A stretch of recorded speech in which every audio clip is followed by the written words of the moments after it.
Can't choose you. Can't choose the right path. Can't choose you. Can't choose the. We all carry insecurities. They're the hidden wounds we guard in silence, the doubts we try to cover with success, appearance, charm, or control. But to truly overcome them, you have to stop running and face them directly. This isn't about feeling good temporarily. It's about rewiring your self-concept, building resilience, and owning your mind. Let's explore each type of insecurity, why it forms, how it shapes behavior, and the deeper path to overcoming it. Appearance insecurity, the mirror as an enemy, the fear.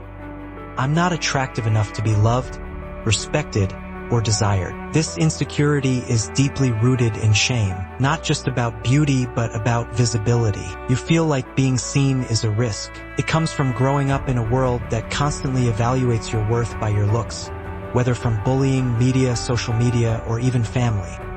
How it controls you. You avoid cameras or mirrors. You overcompensate with filters, grooming, or even surgery. You don't feel worthy of relationships or success unless you look perfect. How to overcome it deeply. First, understand. Attractiveness is not a fixed trait. It's energy. It's posture, presence, voice, warmth, confidence, and the way you carry yourself. Even people with average features become magnetic when they feel at peace with themselves. Second, shift your focus from judging your body to caring for it. Move it, feed it well, dress with pride, not as a punishment, but as a form of self-respect. Lastly, stop making appearance your social currency. Compliment others on depth, not looks. This retrains your brain to value wholeness, not surfaces. Intelligence insecurity. The fear of looking stupid. If I don't sound smart, I won't be respected. This is tied to performance anxiety and identity, especially if your value growing up was tied to grades, speed, or being the smart one. The moment you feel intellectually outmatched, you shrink, get defensive, or pretend to know more than you do. How it controls you. You avoid debates or public speaking. Do you fake confidence or bluff answers? Do you get jealous or hostile when someone sounds more intelligent? How to overcome it deeply. Real intelligence isn't memorization or vocabulary. It's curiosity and humility. Every time you admit, I don't know, but I'd like to understand, you grow. Also, remember that there are many types of intelligence. Creative, emotional, social, mechanical, and intuitive. Just because someone's better at math or philosophy doesn't mean they're smarter overall. Don't learn to prove people wrong. Learn because knowledge gives you power and peace. That's a much stronger form of mastery. Social insecurity. The fear of not belonging. I'm too awkward, quiet, weird, or different. People won't like me. This is one of the most common and paralyzing insecurities. It usually starts with rejection, bullying, or exclusion in your early years. You internalize the belief that something about you is socially unacceptable. How it controls you. You overthink every interaction. Do you avoid groups, parties, or networking events? Do you fake personalities to blend in or isolate yourself entirely? How to overcome it deeply.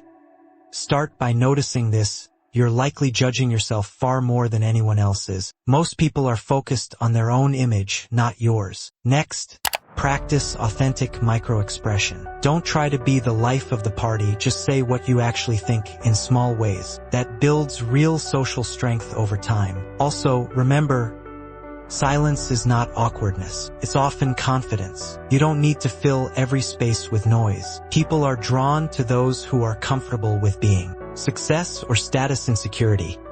The race you can't win. I'm not successful enough. I'm behind. This insecurity forms when your value is measured by output. Money, career, followers, or recognition. Social media fuels this like a drug, making you feel like you're always losing. It becomes hard to feel proud of your own path because you're addicted to comparison. How it controls you. You chase validation instead of purpose. Do you measure worth by income, likes, or labels? Do you feel like a fraud, even when achieving something. How to overcome it deeply. You must separate external validation from internal value. Redefine success on your own terms. Peace, mastery, freedom, progress, contribution. That makes your journey sustainable. Also, stop treating life like a scoreboard. There is no final winner. People peak at different times. Some bloom at 20, some at 50. Stay in your lane and run with discipline, not desperation. When you stop trying to impress, you start to build. Masculinity or femininity insecurity.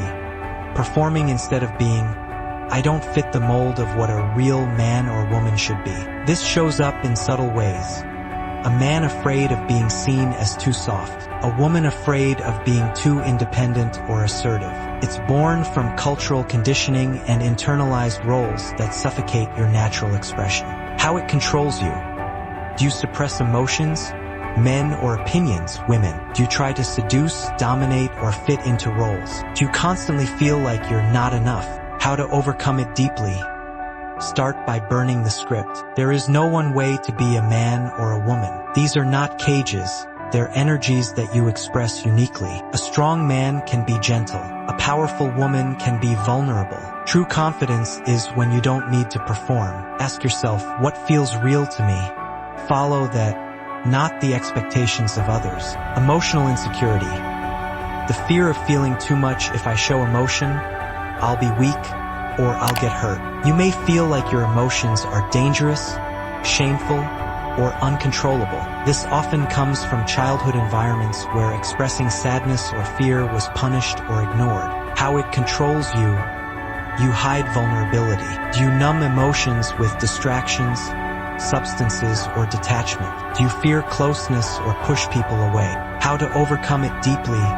Emotional strength doesn't mean being emotionless. It means having a relationship with your feelings, naming them, expressing them, but not obeying them blindly. Practice sitting with feelings like anger, grief, or anxiety. Let them pass through without judgment. You don't need to cry in front of everyone, but you do need to feel somewhere safe. Start with yourself. Moral or identity insecurity. The inner crisis, I don't know who I am, or if I'm enough. This is the root of all existential insecurity. It arises when your beliefs, goals, or values are unclear, or when you're living for someone else's expectations. You may feel fake, lost, or like you're constantly shifting identities depending on the environment. How it controls you. You over-explain yourself to everyone. Do you avoid decisions, fearing the wrong choice? Do you feel unstable or empty when you're alone? How to overcome it deeply. Identity is not fixed. You are not a brand, you are a soul in motion. Who you are is shaped by the actions you choose, the principles you follow, and the people you serve. Give yourself permission to evolve. Trust your own voice and live in alignment with your real values, not borrowed ones. Let people misunderstand you. That's part of growing authentic. Universal tools that rewire all insecurities. 1. Journaling. Self-inquiry. Ask yourself, where did I learn to feel small in this area? Write about that. Truth kills shame. Meditation or stoic practice. Observe thoughts as if they're clouds passing. They are not you. You are the watcher. Challenge exposure. Do what scares you in small doses. Every time you survive discomfort, you kill fear. Fitness and physical health. A strong body gives your brain a reference point for safety and power. Move it daily. Conscious community or therapy. Surround yourself with people who reflect your truth, not your insecurity. That rewires self-perception.